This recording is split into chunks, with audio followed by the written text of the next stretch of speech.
रणबीर कपूर को धूम 4 के लिए साइन कर लिया। ये कोई क्लिक बेट नहीं है, कोई रूमर की कंसिडर करने वाले हैं, बातचीत चल रही है, आगे क्या होगा ऐसा नहीं, साइन कर लिया। पिंक विला के इस आर्टिकल में सारे डिटेल्स लिखे हुए हैं कि कैसे प्री प्रोडक्शन चालू होगा, शूटिंग कब होगी। उनके हिसाब से धूम 4 जिसके काफी सारे रूमर्स आ रहे थे वो अब एक्टिवली प्री प्रोडक्शन में घुस चुकी है। उसकी स्क्रिप्ट अभी डेवलप कर रहे हैं आदित्य चोपड़ा और विजय कृष्णा आचार्य, जिन्होंने धूम 3 डायरेक्ट करी थी मिलके। मूवी को बनाने के पीछे मेन आइडिया है एक सिनेमैटिक यूनिवर्स खड़ा करना लाइक नेवर बिफोर, जो कि काफी इंटरेस्टिंग होगा देखना कि इस 4th फिल्म से कैसा करते हैं वो लोग, क्योंकि धूम फ्रेंचाइज अपने विलन्स के लिए मानी जाती है। हीरो पुलिस वाले वो एक ही होते हैं, जिसके ऊपर आगे बात करेंगे, लेकिन एक काफी इंटरेस्टिंग अपॉर्चुनिटी है उनके पास कि विलन लोगों का सिनेमैटिक यूनिवर्स खड़ा कर दो। God damn, I mean Sony ने पहले से कर रखा है बट उनकी लीग अलग ही है। ये सारी बातें यशराज की तरफ से कहीं पे भी ऑफिशियली अनाउंस नहीं करी गई है, बट इनके ट्रस्टेड सोर्सेज बता रहे हैं। और ऐसा काफी बार हुआ है पिछले कई सालों में जहाँ पे चीजें ट्रू निकल कर आई हैं। तो unless something goes very very wrong, समझ लो कि ये तो बन जाएगी। रणबीर कपूर को लिया है पिक्चर के अंदर चोर प्ले करने के लिए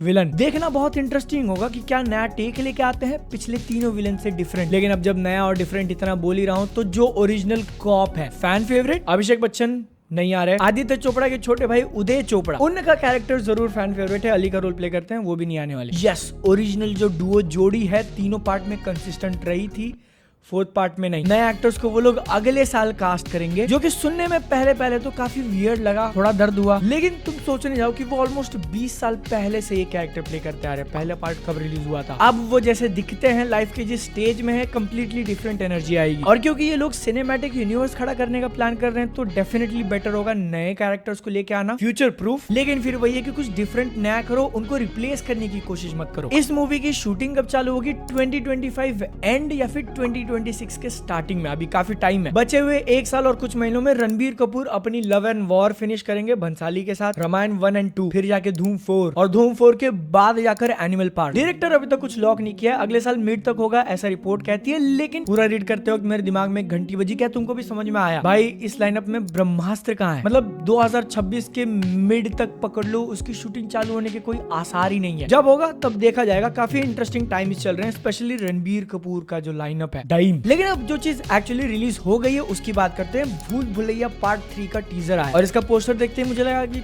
क्या ये लोग फुल ऑन एक्शन मोड में जाने वाले हैं। पिक्चर का main hero super hero pose में ऐसा उड़ के मारते हुए दिखाया है, भूत को पंच करेगा। जितना मुझे याद है पिछली मूवी के अंदर रूह बाबा का वो कैरेक्टर एक नॉर्मल इंसान था, कोई तांत्रिक या सुपर पावर रखने वाला नहीं। लड़की के चक्कर में वो इस सब मामले में फंसा। पूरा का पूरा एक नाटक है। क्या वो लोग इसी सेम चीज को फिर से कंटिन्यू करेंगे या फिर कोई एक्चुअली सुपर पावर देंगे? ऑनेस्टली मैं उतना ज्यादा केयर नहीं करता, क्योंकि इस मूवी के लिए अगर मैं एक्साइटेड हूँ तो उसके पीछे सिर्फ एक ही रीजन है, विद्या बालन का वापस आना। टीजर के अंदर भी सबसे पहला डायलॉग उन्हीं का सुनाई देता है। जितना भी थोड़ा बहुत अच्छा लगा टीजर में देखते हुए, वो भी उन्हीं के सीन्स थे जहाँ पे वो चिल्ला रही है, कुर्सी एक हाथ से उठा दी। पहले पार्ट के अंदर बेड उठाने वाला शॉकिंग तो था, this is not that much but good enough. लेकिन फिर यहाँ पर क्वेश्चन आता है ना कि भूत कौन होगा इस पिक्चर में। ऑडियो पे अगर तुम ध्यान दोगे तो हंसने वाली आवाज 2-3 जगहों पे डाली हुई है और उसके अंदर विद्या बालन है, वो ऐसा लग रहा है। इविल वाला फेस भी दिखा दिया। तो इसलिए एक टाइम पे मुझे लगा कि फर्स्ट पार्ट जैसा कुछ कर सकते हैं कि वो सिर्फ एक कैरेक्टर प्ले कर रही है, एक्चुअल में कोई भूत एग्जिस्ट नहीं करता। लेकिन फिर पार्ट 2 के अंदर ये शिफ्ट करके रियल आत्मा दिखा दी थी और इस पार्ट 3 में भी वो लोग वापस से आत्मा वाली रूट पे जाने वाले हैं, क्योंकि एक शॉट में हम लोग देखते हैं कि स्मोक में से कोई फॉर्म हो रहा है, बन रहा है वहां पे। तो मोस्ट लाइकली विद्या बालन का कैरेक्टर जो इस मूवी में दिखेगा MVP, वो कोई नया है, पहले पार्ट का कंटिन्यूएशन नहीं, जिसके कारण मंजलिका भी नई होगी,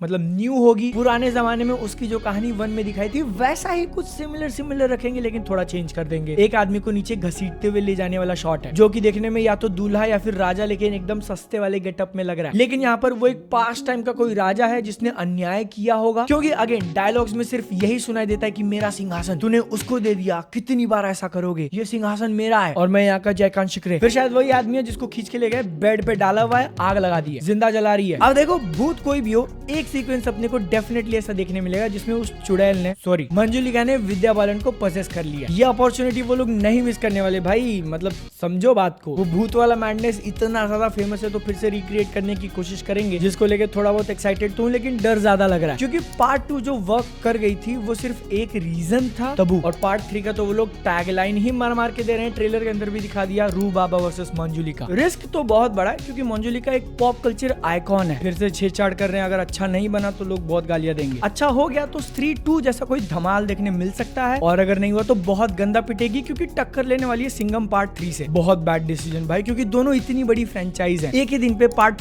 3 क्यों रिलीज करना है। ऑब्वियसली दोनों में अगर देखने जाए तो सिंघम बड़ी है, मूवी भी फ्रेंचाइज भी, लेकिन आजकल हॉरर कॉमेडी का टाइम चल रहा है तो एक थोड़ा सा एडवांटेज उसको भी। यार 2 हफ्ते बाद ले आओ, अक्टूबर खाली पड़ा हुआ है, पहले आ जाओ। लेकिन नहीं, अपने को सिर्फ भिड़ना है और तुमको सब्सक्राइब करना है।